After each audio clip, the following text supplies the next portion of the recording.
Welcome to Optimized Dental Study Group. We are here with Bob Piercy with Desktop Health, and we are going to be going over 3D printing, what that looks like in today's dental practice, the ROIs on that. We're also going to get into a little bit of the future of dentistry and have some conversations about that, which is exciting.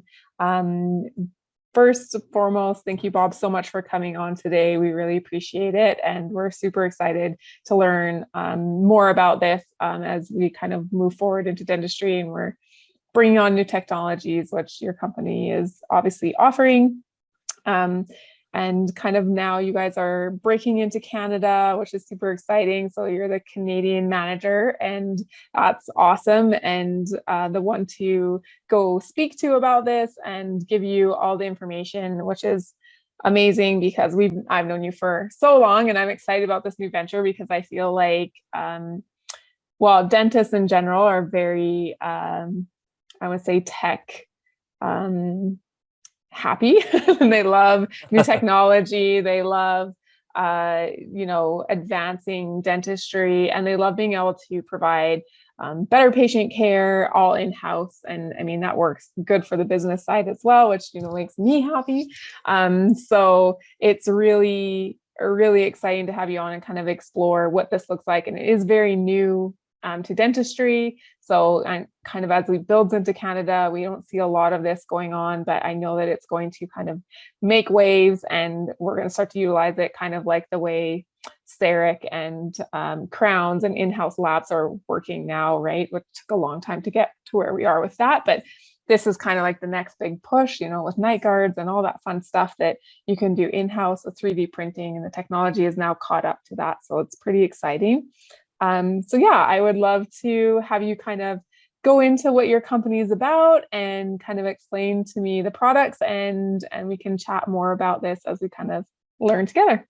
No, thank you so much. It's great to be here. Wow, I was trying to make points as the things I could comment on as you're just rolling, but you kept on rolling and kept on rolling. And so I'm just trying to, first of all, I'm happy to be here. You should be very happy that I'm here. I cut my vacation short just to be here tonight. Oh, so good. That's not true. But I am thankful for the opportunity to talk to you and obviously your audience. I think that what you're doing is fantastic. And yeah, we have known each other for a long time. I think real quick, should I get you to tell the story? It's the same story every time we meet. I know, but people haven't heard it. It's a great story, and even though I'm the brunt of the joke of the story, I still like it. So yeah. So Bob and I first met when he was working as a sales rep at Henry Schein, and he was our main sales rep. And there was some time where I was not very happy with him and his service at one point. And instead of addressing that with him, I just at one point you were the poster child for Henry Schein at one thing. Like, literally, I cringe saying it, but literally, I had a full page picture in like the Henry Schein. You did, and I think it wasn't just a picture. I'm pretty sure you guys had a banner too, like almost life-size banner that may or may not be hanging in my garage right now. I will not comment. Yeah. So. I don't put it past you for sure. I mean, if it's me, I keep things with my name on them. So like I have a weird thing with my name. So like every lanyard I get, I keep it. It's like a weird little, I don't know, it's like one of those collectible things. So I just have thousands of things with my name on them. But I think it's from growing up and not ever having my name spelled right on anything. So like now I just collect it. But yeah, so you had this poster and it was in a flyer, and I was mad at you one day, and we had this little bulletin board, and I pulled you out of the flyer and I stuck on the bulletin board, and I drew horns on your head and maybe like a goatee. I don't remember. And I never saw it actually. Oh yeah, I think maybe I just told you about it later after, and we had darts, and we threw darts at your head because I was so mad. But yeah, so that's how but we made it past that point. Yeah, we've been through our ups and downs. Hey, like everybody, like every relationship, and and for everyone out there that's like, hey, like we got through this together, and we still talk and we still joke about it. So yeah. Yeah, to your we've been sales rep. friends.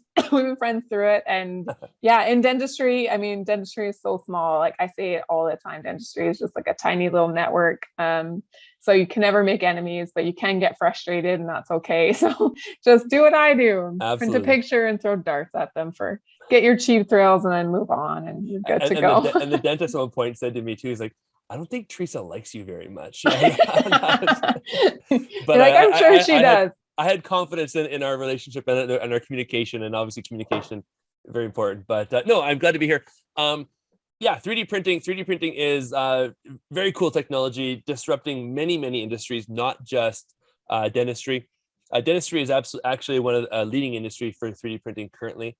And for those that aren't aware, aren't really paid attention to it to this point, there's several advantages to 3D printing over traditional manufacturing means. And 3D printing is also referred to as additive manufacturing. So basically, you're starting with nothing, and then you're adding layers, you're adding material, as opposed to subtractive manufacturing, which would be milling, for example, where you start with a block or a puck or a natural resource, and then you cut, chisel, and chip away to get the final product. All forms of manufacturing have pros and cons, strengths and weaknesses, and one of the main advantages for 3D printing is the fact that you can create very natural, organic, lifelike, nature-like shapes, because again, to get those angles and access points through milling or other traditional means of manufacturing, it's just one, it might not be possible to get the proper angle or access to where you want to carve away and remove material, and second of all is time. And time is so important in all forms of manufacturing, dentistry or metalwork, manufacturing. And so the more time it takes to carve a part through a milling process, the more time it takes to deliver the part, so the more expensive that part is, and also the waste. Again, if you're starting with a big block of something, you as the customer who wants to get this part manufactured are paying for all of that material, and there's a lot of waste that goes away compared to printing, where you can take the same part, and if you just simply grow it out of a 3D printer, you're paying for much less material, and so therefore the economics of printing is very favorable. So we could go so much onto the down the path of 3D printing and that part of the industry. What I thought I would do tonight is just kind of use this as an opportunity to kind of introduce myself, introduce Desktop Health, talk a bit about some of our key products. I'll go over some of the ROI on printing, just to kind of give an example, and then end up with like a list of resources, so you have places to go to learn more about our company and our offerings later. So I'll jump in. I've taken this presentation I do a lot and kind of made it shorter, and so it's hopefully going to lose less of you. But yeah, if there's any questions after this, please, I'll make sure that you have my contact information, and we can go from there. Actually, I'm going to do one. I'm going to reshare this. My apologies. I'm going to optimize this for sound as well. All right, hopefully this works, because I do have a few videos here that I'm going to want to share. So Teresa, so everything looks good? Yeah, it looks wonderful. All right, perfect. Yeah, so real quick, just a bit about myself. Yeah, my name is Bob Piercy, born and raised in Saskatchewan, U of S graduate. And again, like Teresa mentioned in the story where she was throwing pens at me, I did work for Henry Schein from 2009 to 2011. And then I joined Desktop Health in November of 2021. The only other neat little kind of thing to kind of throw in there is I actually started a podcast back in 2020 as this whole pandemic kicked off. It's just a means for me to help communicate information to my clients, and I've continued doing it, and I'm trying to get it ramped back up to do it more and more frequently, because I enjoy doing it still to keep relationships up with like people like Teresa and other people and partners I worked with in the dental industry. I still have a very big interest in this industry, to learn and not just focus simply on 3D printing. I want to kind of keep my ear to the ground about what's happening in other parts of the industry. So co-travel with podcast with Bob Piercy. And again, I'll share the links with Teresa and she can send that out to you guys. But that's kind of me in a heartbeat. To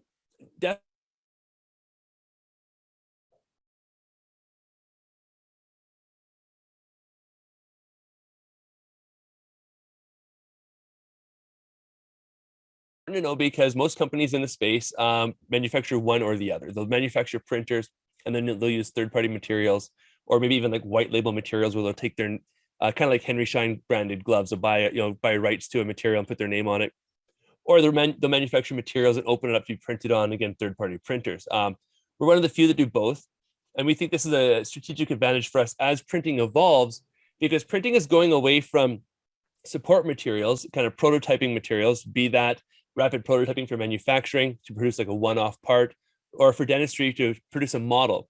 Why produce a model when you can actually produce a crown? Now, the difference is a support material, a prototype material, a dental model for that, they don't need to perform like the end use product. They just need to occupy space and time to, work for a simple function of the R&D process or the manufacturing process. But for 3D printing to evolve to actual production of end use parts, be that, metal components for helicopters, or carbon fiber materials for amputees or orthotics and prosthetic limbs, or dentistry, crown, bridge, clear aligners, materials actually function with the patient as a restoration material. Marrying the technology between printer and material is vitally important. And so the fact that we actually develop those materials and the printers to print those materials properly, I think is very important going forward. Real quick, Desktop Health, is a dental technology company with the future of healthcare in mind. We enable our dental professionals with best-in-class product performance to increase efficiencies and provide personalized patient solutions with the perfect fit and finish. Now, Teresa mentioned also earlier that Desktop Health just kind of came to Canada, and that's true. The brand name Desktop Health really is only about a year old at this point, maybe 18 months old, but it actually goes back almost 20 years to a company called Envision Tech. Now, Envision Tech, again, was around for 20 years doing research development on additive manufacturing, and actually developed DLP printing technology, which is one of the means and methods to 3D print. There's different methods to print. I won't get into the details of that at this point. There's definitely things to explore, but DLP stands for digital light projection printing, and Envision Tech, again, was one of the companies that founded that technology, and it is the most popular type of printing technology in dental industry today. In 2015, a company called Desktop Metal was founded. Now, as the name implies, Desktop Metal is in the printing of metal products. They also print materials like carbon fiber, teaks, PEC, wood, biocompatible materials, and much more. So this is an example of the print volume, because again, volume is in 3 dimensions, so length, width, and height of what can be printed in a Desktop Metal shop system. So these are metal components for different applications. And you can see in the top picture how they're all nested together, so you can manufacture multiple parts at once, and they're simply printed. And then again, this is going towards the production of final use parts, no longer simply just doing temporary support materials or prototyping. Metal print, yes, please. Like, when you get those toys in the olden days and you had to like pop them out of all the pieces out of the things, they're all like in one sheet and you had to pop them out to like put them together. That's what that reminds me of, is like when they're like, well, that they're just plastic and they've just put them all together, and it's a really cool use of space and a good use of product if you can fit them all in. That's amazing. No, absolutely. And just a quick sidebar, continuing on what you kind of said, those parts, like those model kits that you're talking about, that's manufactured by injection molding. So you have a mold, and all those parts are connected by a channel, a pathway that then like hot plastic is pumped in, connecting all the parts and pieces. With this, what it actually does is you end up printing, again, a box of material. So let's say this is like a particular metal. And what actually happens is the metal is bound together, binder jet printing. And so it prints a layer at a time, and it sprays this binder down, kind of like a laser jet printer. So then only the metal that's then sprayed sticks together. And then you end up with what's called a green part. So this would be taken out, and all these parts, none of these parts are touching. They're all floating in the unbound metal material. And so then anything that hasn't been bound simply brushes away and goes back in and is being reused. Again, this is the economics and the efficiencies of 3D printing, having less waste. And then those green parts are then taken, put in a furnace, and then they're fired at a temperature to actually complete the metallurgy, side of it, to make them one cohesive part, a final product that would be strong and would perform. So it's cool. Like, what you're seeing here is the parts. What you're not seeing in those pictures is the material that is that they're floating in. So there's no supports in this type of technology. Yeah, it's very, very cool stuff. It is. It's very fast. It's way more interesting than I thought it was gonna be, not gonna lie, the actual mold process. Like that's very cool. Yeah, and again, 3D the um, there are advantages with every type of technology, and printing I don't think is ever going to replace everything.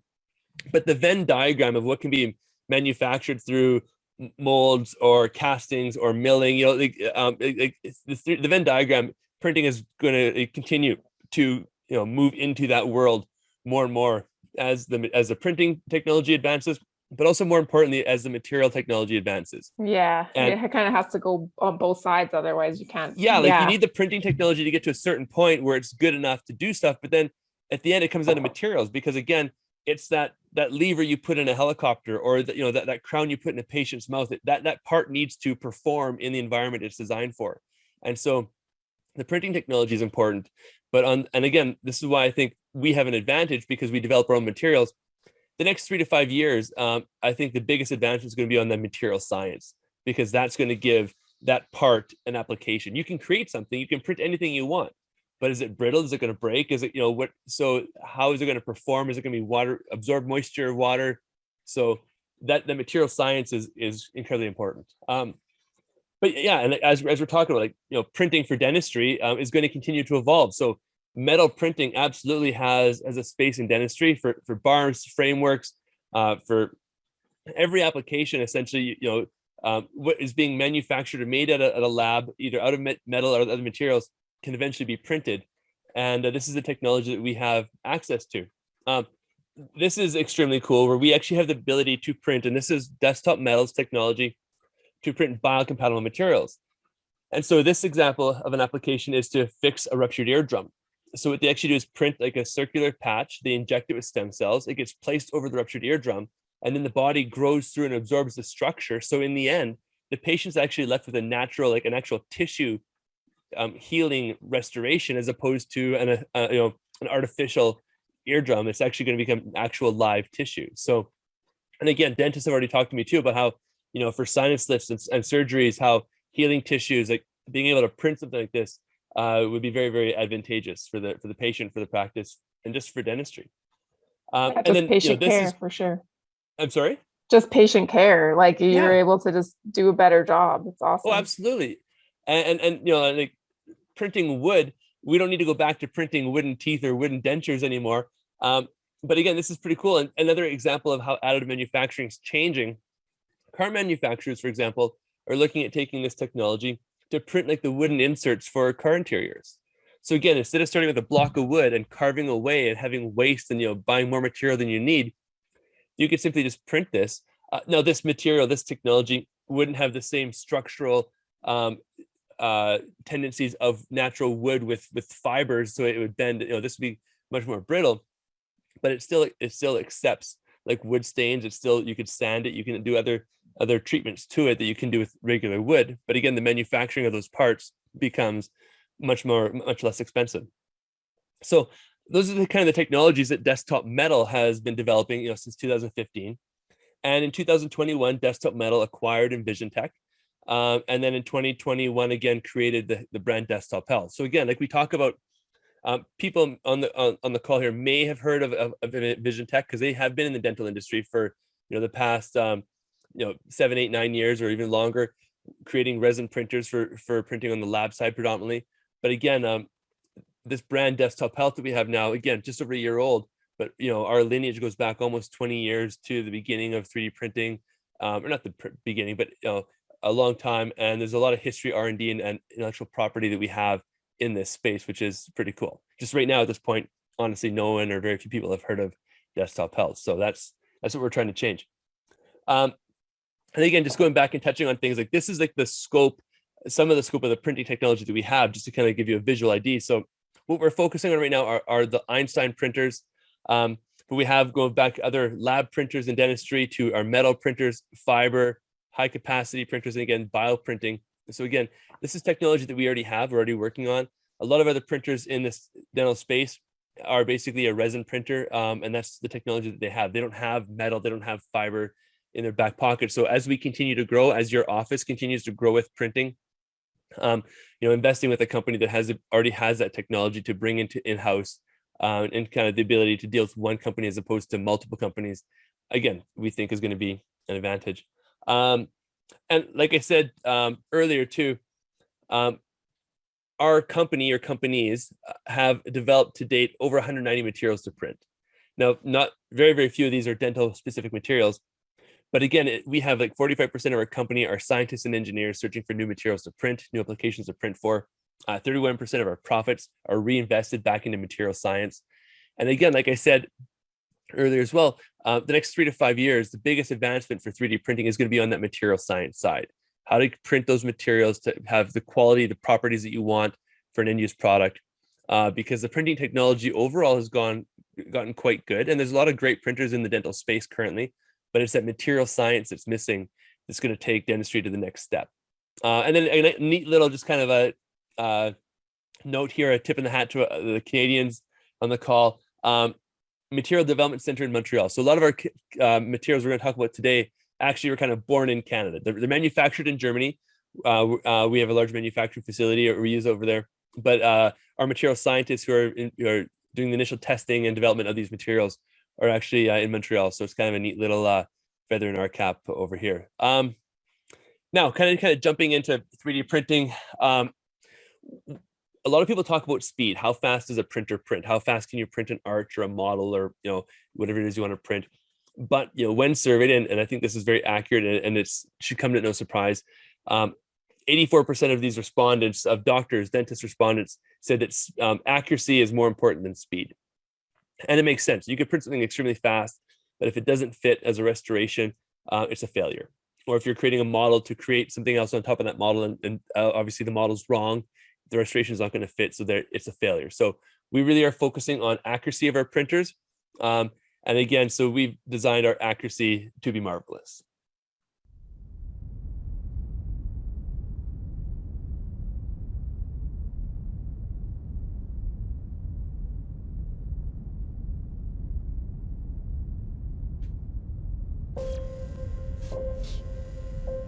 The photon, the most basic particle of light.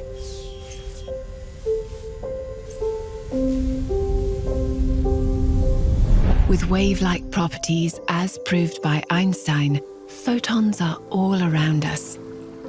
In everything, the foundation of all life. From photosynthesis to human sight, it's the fuel that powers the natural world. But the photon powers something else. It's at the heart of our 3D printing technology. We've harnessed the power of light to bring you Einstein.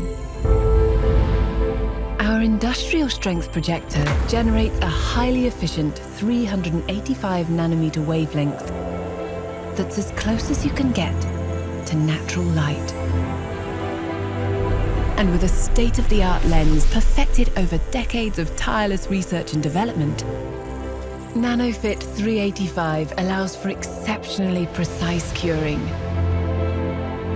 printing applications with stunning clarity, perfect fit, and a finish that looks astonishingly natural. And now, through Hyperprint, we harness the power of heat and closed-loop processes to deliver applications in minutes, not hours. We're shining a spotlight on the photon in a striking new way. The basis of all life in a world that will never be the same.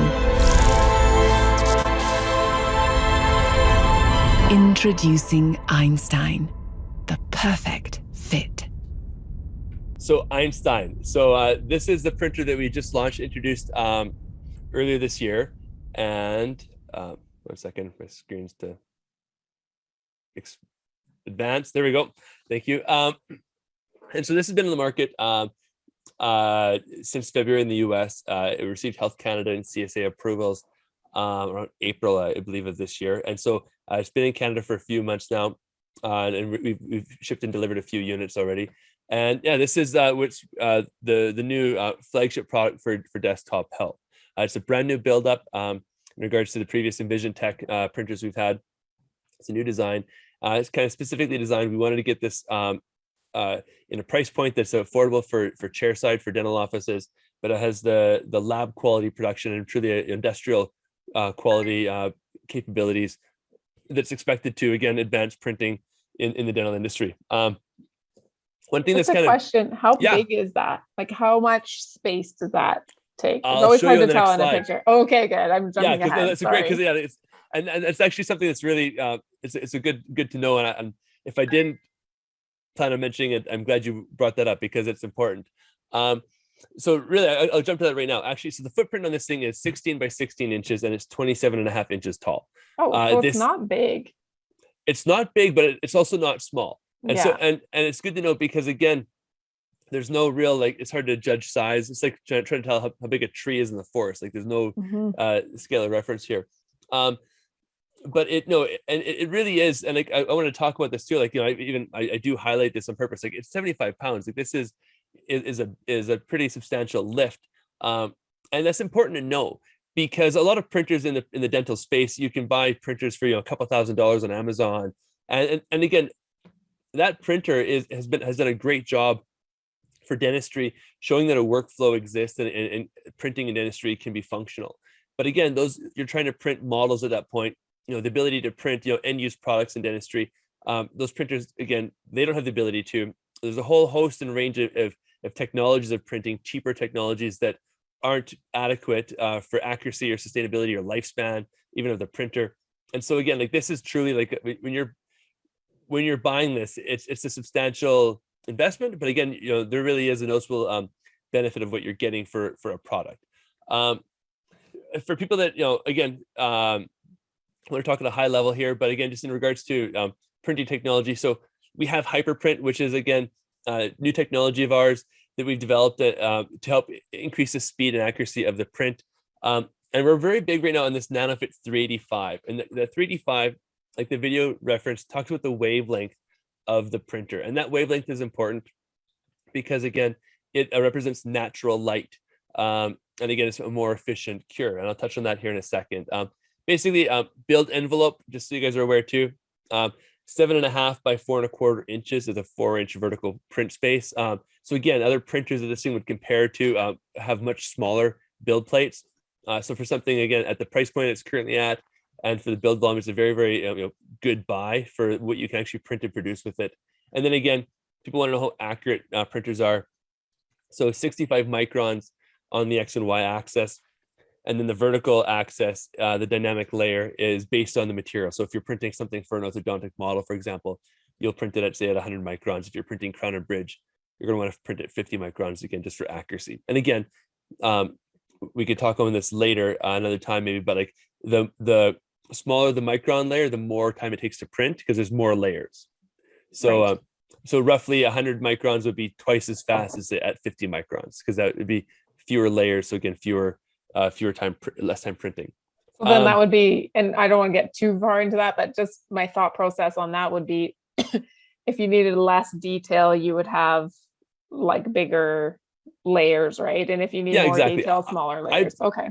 My understanding, and I might be wrong on this, so don't hold me to it, but I believe, so Invisalign, for people that aren't aware, is currently the largest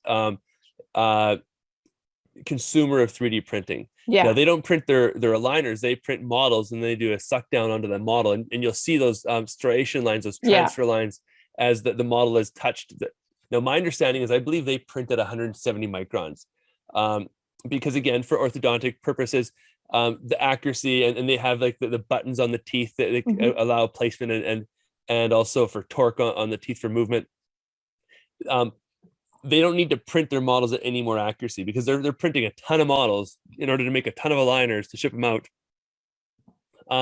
So again, if they printed at a higher they've determined that they can get away with printing at 170 or whatever the layer number they're at, maybe 150, as opposed to needing to print at 50 or 75 or 100.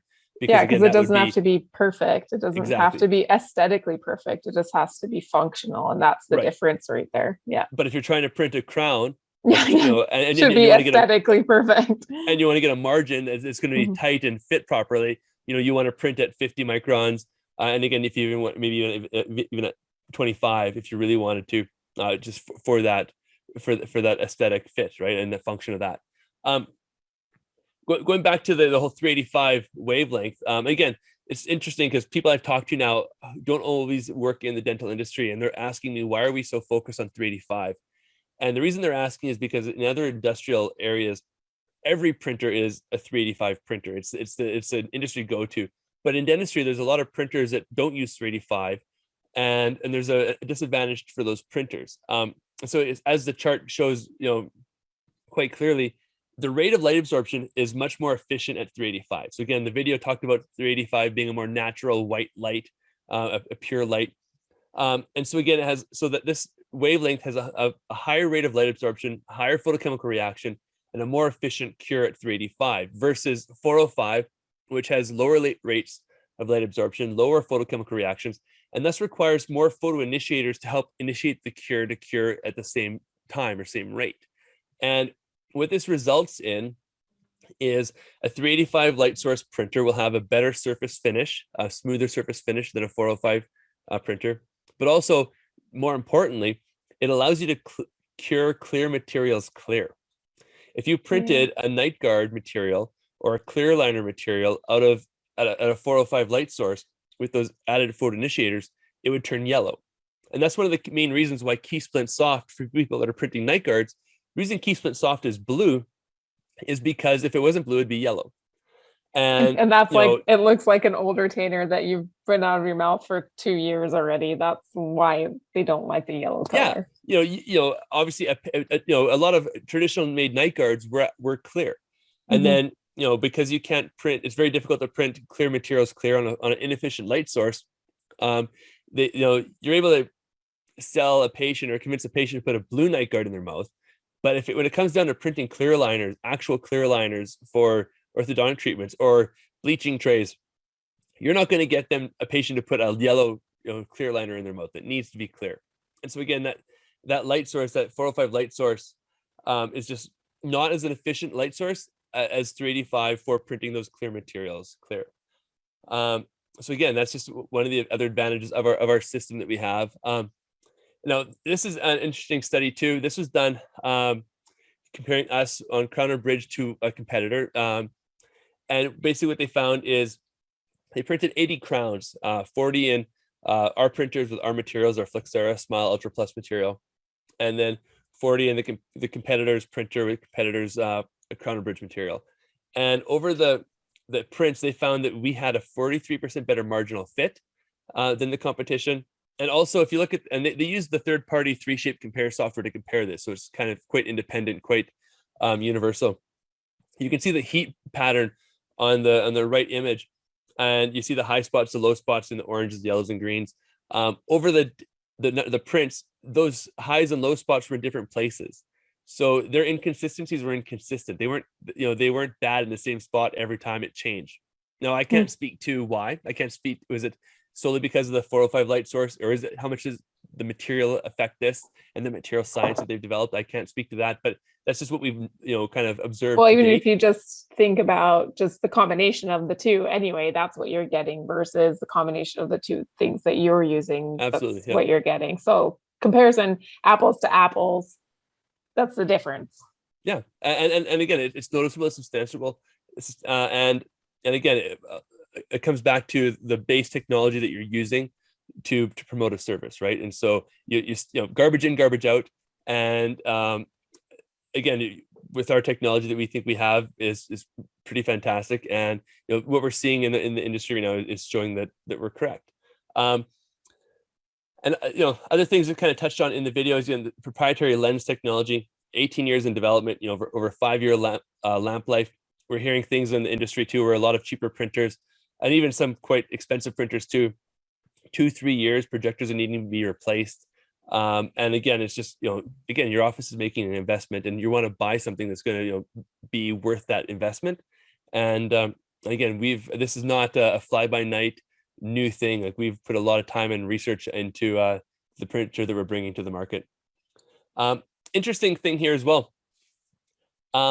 When people aren't aware, of the printing process, there's a printing process, and then there's a washing process and a final cure. And so obviously parts come off the printer, they've been printed out of a vat of a resin, so they're wet. So you need to clean off that wet resin, and then you need to put it into a final cure process. Most printers actually only print and cure their materials 50 to 60% of the time. So kind of like how I talked in the metal example, they had that green part that had to be then fired in a furnace.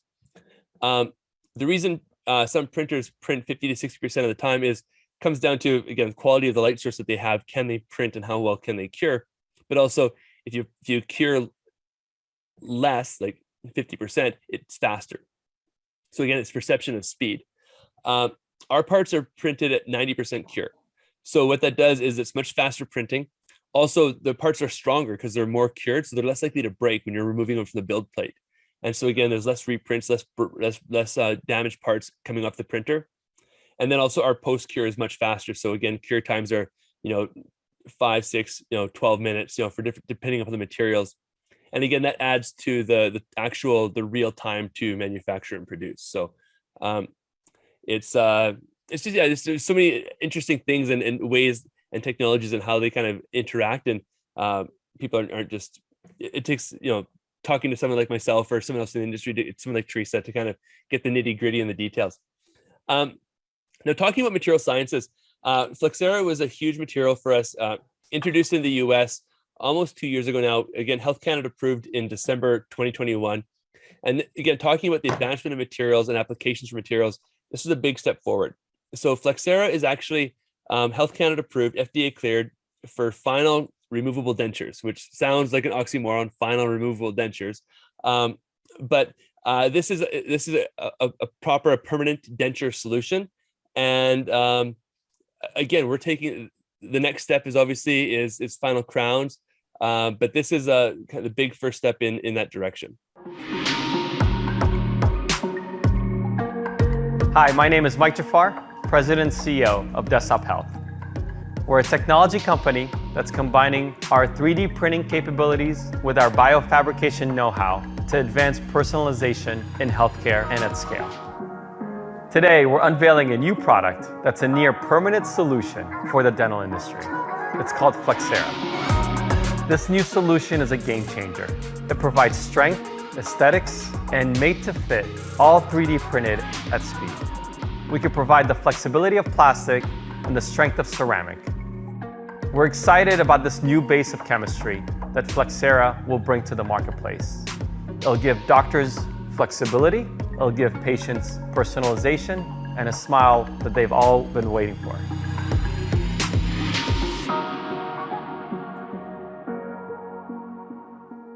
So again, it starts with dentures, and it starts with dentures. Why? Because dentures are easier to get cleared for Health Canada FDA, because again, they come out of the mouth. They're not permanently fixed in the mouth. As of January this year, there's over 100,000 3D printed dentures out of Flexera in patients' mouths in the US. And we're starting to get that number growing up in Canada. Again, this material has been developed for over 3 years. Over 200 different formulations of this have studied and been tested. We have really put a lot of work and research to really creating a top quality material in Flexera. Compared to other printed materials, Flexera is rated at 3 times more resistant to fracture and has half the water absorption. So water absorption is important for staining and for odor and bacteria buildup over time. And again, obviously the fracture resistance is important, just again, for having that longevity of lifespan and expected lifespan. Currently, we have 5 different gingiva base shades for Flexera and 6 tooth shades. And again, because they're essentially the same material, when they're bonded together, luted together, it basically becomes one cohesive part. So if basically your teeth don't pop out of dentures. And I know in this group, not many people might not be really aware or work with dentures too much. But again, this has been tested extremely well as a final denture solution. And again, the cool thing with additive manufacturing is a base of a denture can be printed in, say, 45 minutes. The teeth can be printed in about 20, 25 minutes. And the cost of manufacturing this, Canadian dollars, is about $15 Canadian for an upper arch. Compared to traditional dentures, there could be over $100 in just the teeth.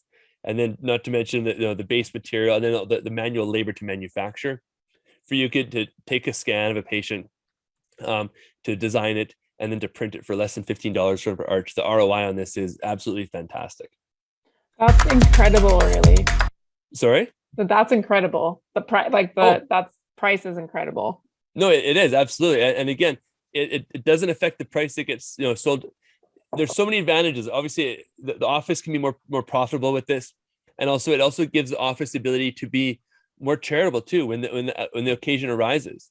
And again, in this case for a denture, someone loses a denture or the dog eats the denture.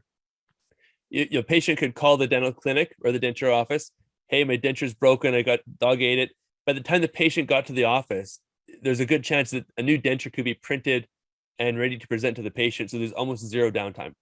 The other side of that too is I know a while ago there was a lab that used to do warranties on night guards and warranties on stuff. If you lost it, it got broken, whatever, and you paid. I think every time we made one, we would just buy it. We automatically, like at the clinic, we would just pay for it for the patient, and we just included it into the price of our thing. And then we would just tell the patient, if you get it lost or broken, whatever, just call us and we'll get you a new one. It's not a big deal. Just give us a call. We'll get you a new one.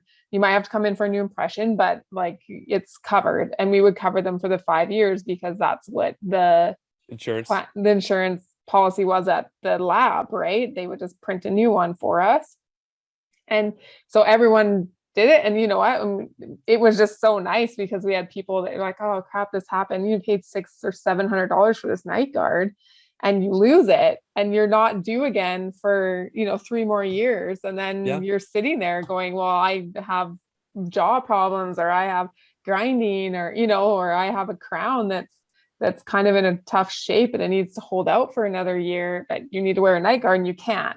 Right. So this allows you that flexibility of being like, like we can just print this for you, hold on for it for a little bit, and then you can get your new night guard in 5 years and whatever, just do it again. So it allows that kind of like patient care where you're getting extra value, you're giving extra value to your patient, and the kind of comfort or policy in that allowance gives you the patient is just able to feel more valued at, in that practice, which is kind of keeps them coming back into the practice. There's like, oh, every time I come here, I can get free whitening trays, or every time I come here, I can, if I lost my night guard, they just replaced it for me. It wasn't a big deal, it just sets you apart.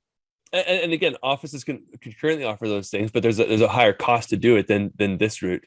And it's again, it allows a clinic and allows a business to earn when it needs to earn, but it also allows that business and business owner the ability to be charitable when it's the right thing to do. Well, and it just buffers that margin enough that you can do it, because that's what's happening in dentistry now. Is it's difficult to keep your margin elevated enough to be charitable, right? When you're constantly pinching pennies, it's hard to be charitable. And dentists generally the last 20 years have been very charitable. They have things that they do, that they help other special patients out, or they help situations out, or they donate to good causes. But when the margins get smaller and smaller and smaller because of the rising costs of things, then this is a very excellent way to kind of keep those margins a little bit higher for your practice. Yeah, no, absolutely, 100%. And again, like this started with dentures because again, it's easier process and material to get approved. But again, the next step is crown and bridge, and that's what this is.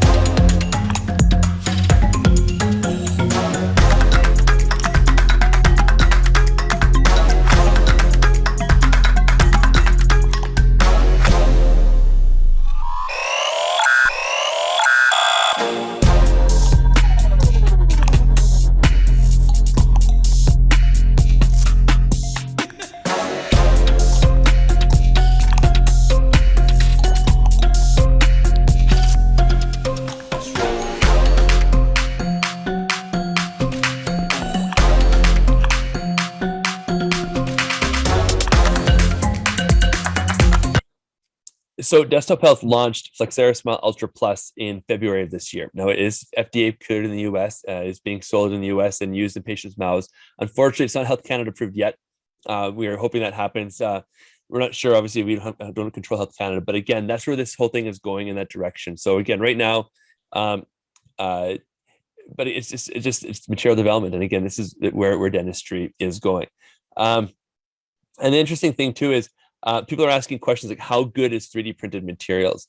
And so what this is actually showing you is an example of a wear test, a volumetric wear test, where different materials, different printed materials, are tested in a wet, oral cavity type environment over 400,000 bite cycles to see how much wear is done as the patient bites and uses their teeth.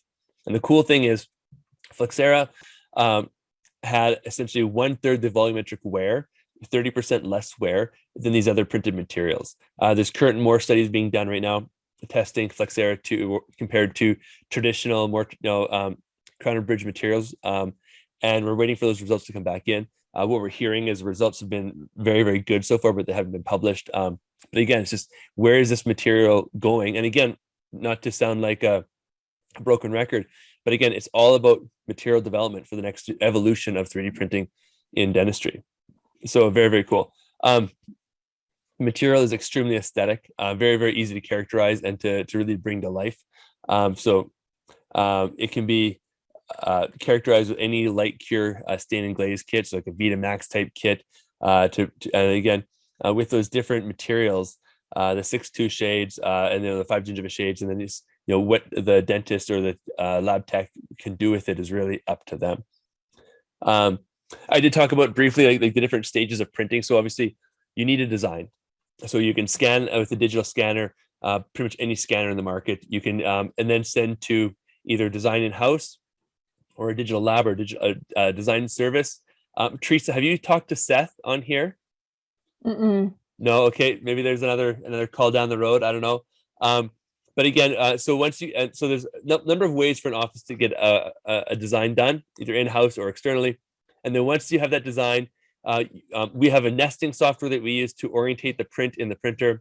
Obviously, print it. Then I said you need to wash it and do a final cure, and that's kind of the process for printing. Now, ROI. What is the advantage of printing in dentistry, and why would an office consider doing it? So, for offices that are doing clear liners currently, whether it's being done at a lab or produced third party some other way, the ability to print like an arch for say $2 Canadian, and then do a clear down aligner or a bleaching tray sucked down onto that model, again allows you to bring this production in-house. And again, the in-house production started with CAD/CAM, with Cerex and Prime Scans and Roland Mills and stuff. Bringing that in-house printing allows you to expand what is done in the office a lot more, and has a much wider diversity for printing. Night guards. Night guards are the #1 printed item in dentistry, and very easy to get into, very easy to learn, and again, it has a really big ROI for doing so. So again, the ability to print a night guard for say $3-4 of material is massive. And again, we talked about, like you said, the ability to warranty that. Even if you charge a $20 replacement cost for a night guard, that would essentially cover the materials and most of the time taken to actually prepare that night guard by the team member. Especially if you keep your digital scans. So yeah, absolutely. Yeah, if you're keeping your digital scans and say, if nothing's changed, we'll just reprint it. You can just call us. Yeah. You don't even need to be in the practice. Call us. And if you're printing regularly in the practice, there's probably another batch of night guards you're still printing that day anyways. So then you take this night guard, you stick it in the mix, you fit it in the build tray, and there's no more time or outward cost because you're combining it with other tasks that are already being paid for. So again, it's a huge opportunity for offices. Again, this is actually this calculation is wrong, not $8, but more closer to $4 for material to again print surgical guides. So again, what does that cost to get a lab to do it? What's the opportunity to bring it in-house? It's very, very cost advantageous for the practice to do this in-house. And again, here instead of having again, talk about the cost of dentistry. Well, how do I make a treatment cheaper? Well, maybe I don't use a surgical guide to bring the cost down so I can pass that into the office to the patient, but what risk is that now incurring for the patient? Yeah, exactly. Here you're providing better treatment, hopefully a more a desirable and more predictable outcome using a surgical guide. And again, the cost to the office to do that is extremely low. And again, you're just ending with hopefully better treatment, better care for the patient. Again, going back to dentures as well, the ability to print, 9 denture bases in a vertical orientation here in an hour and a half. Horizontally, fewer denture bases, maybe 4 or 5 on the tray. But again, you can print that in 45 minutes. And again, $10 Canadian worth of material for that. And teeth, $1 a unit, 69 cents, so roughly $1 Canadian per unit. So if you consider this versus CAD-CAM is essentially not just a scanner, not the scanner, but the mill is say $80,000 to $100,000 for a mill. Yeah. And then if you're milling a block, you're looking at say $35 to $40 Canadian for a block, a couple $100 for a puck. Yeah. But if you do that block, that's 1 unit. For printing, if it's say $25,000, maybe a little bit more, maybe in that ballpark for a printing setup, and then $1 a unit for crown and bridge. That's fantastic. That's incredible. So it's the ROI on this is fantastic. Now, real quick, some resources for people that are interested. Desktop Health has our website, our Desktop University, where we host all of our webinars we've hosted with our different key opinion leaders. Great place to go in, register, watch past presentations from lab techs, denturists, dentists, and also a great place to register for the future presentations we are hosting as well. The Mod Institute, this is Dr. Wally Renee. He's our VP of Clinical Strategy, so he does work for Desktop Health. He is also the founder of the Mod Institute, which is located down in Charlotte, North Carolina. And again, they host a lot of in-person training programs. And Dr. Renee also published an ebook, all covering ways to characterize Flexera. So this is free to download off the website. I can provide the links for Teresa to share with the group as well. But again, this talks about different ways to characterize, whether it's a denture, crown, or bridge. And again, a really good read just looking at the material. Also, they have online courses. And because of Dr. Renee's relationship with Desktop Health, we offer a $2,800 US credit to anyone who buys a printer to go down to Charlotte to take a course. So instead of spending $3,800 US, you're spending $1,000 US to attend one of these courses in Charlotte, South Carolina. Fantastic location. And they actually use the printer serial number as the coupon code. So that's happening as well. In regards to what's next for Desktop Health, we'll be launching our new Smile Guard material here very, very shortly, come September. And so again, this is a new softer guard material. And again, it's 90% more clear than Key Splint Soft. The reason it does have a slight hint of blue is because over time, saliva will also stain materials, as you mentioned with the, so we do have a little bit if of anybody's ever done ortho with like rear retainers after like 6 months, they don't look clear anymore.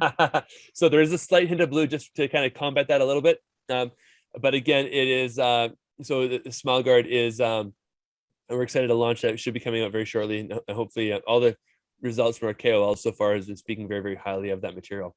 We're coming with a metal-free partial material. So again, this will be big with crown and bridge, denture, edentulous patients for partials and clear aligners. This is kind of the thing that everyone kind of asks about and talks about, is the ability to print an actual clear aligner instead of doing a model and a suck down. So we are working on this. It is actually in final FDA approval. We are hoping to have this out, maybe Q4, most likely Q1 of next year. But again, this will be huge. The amount of labor it takes. Once you do a clear liner and do a suck down, that's kind of when the work just begins. Now the office has to trim that and polish it. You can simply just print that clear liner for say $1 an arch, $1 a stage.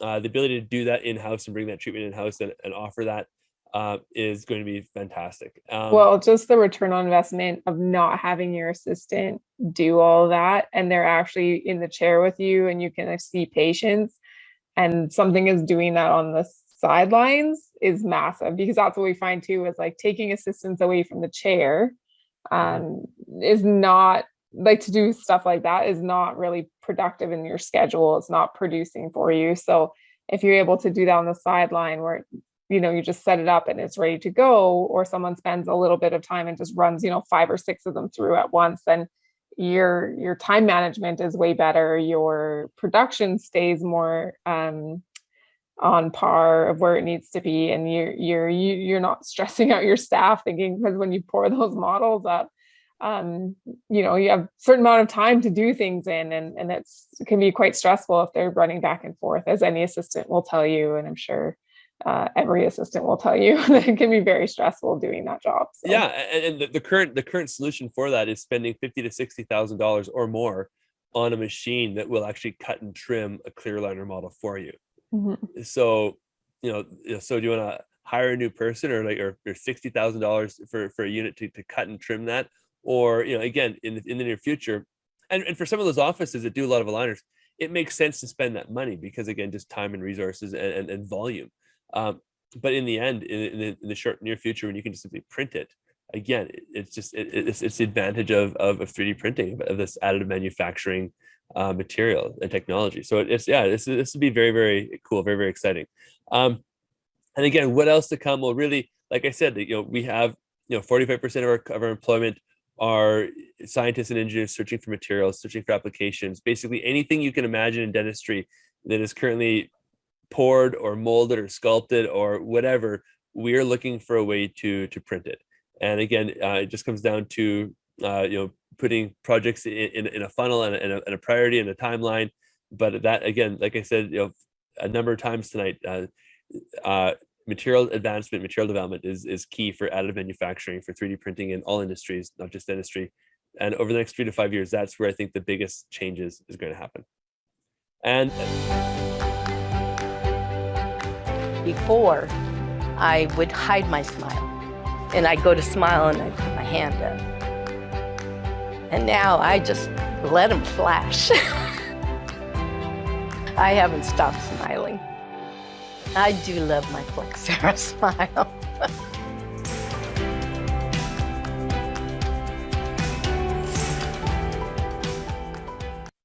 And in the end, that's what it's all about, right? So it's about the patients, about the care that we can help deliver. And I'm not the one in the chair, I'm not the one in the operatory of the clinic, but with this technology, we can hopefully have an impact. And yeah, it just kind of comes down to what we're able to help you guys deliver to your patients. So anyways, that's it. Thank you so much, Teresa. I really had a good time tonight. I'm open to answer any questions you have or anyone else has. I'm not in a rush to go, so I'm happy to stick around for as long as you want to keep talking to me.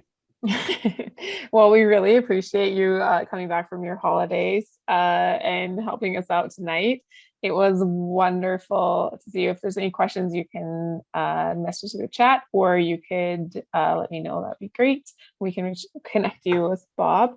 But yeah, we are very excited to see kind of what moves forward for you and the future of dentistry and what you have going on, because it's just exciting. I got to geek out for an hour and learn something new, and I loved it.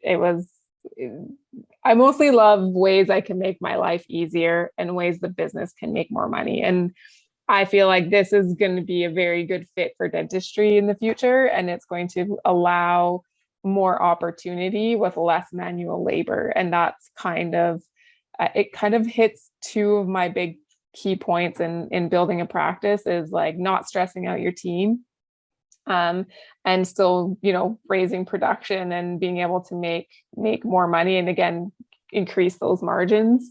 And I think this fits kind of two of those two things, which are super important to me.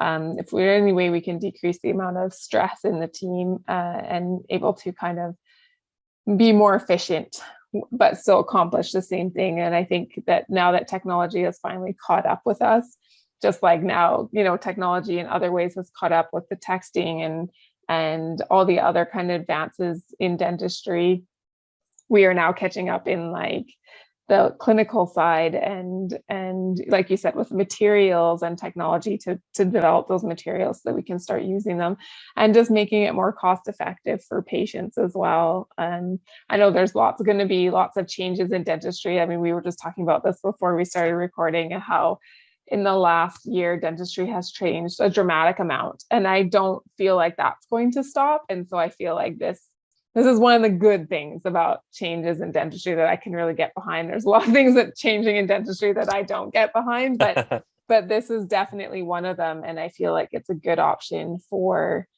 dentists in the near future, for especially like when you're thinking about, rural practices, which in Alberta, there's a ton of them, and they don't have access to sending things out to the lab or color checking, where patients have to go, drive into the city to get their custom shades done. And like it's all done in house. You can see it.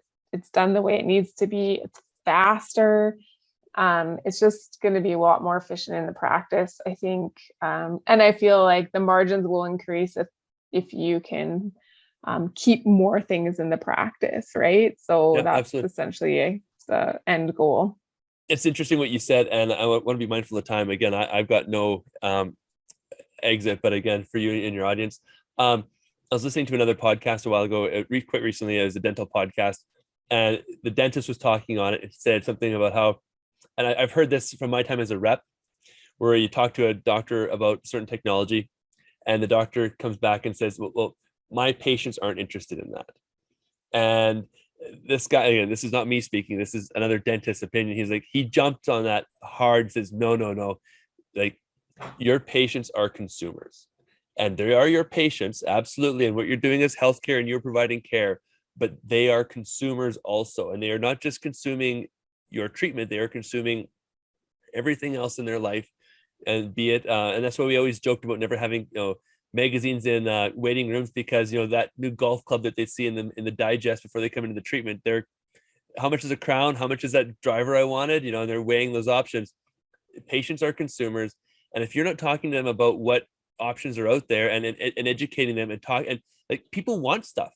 There's the reason why for however many years the number one growing market on Facebook and social media was like 45-year-old women, like moms looking in on what their kids are doing. It wasn't the kids on Facebook, it was the baby boomers were taking off, but people poo-pooed that when they started talking about text messaging dental offices and patients. My patients don't want that, but they do want that, because they consume this information and these mediums in different ways.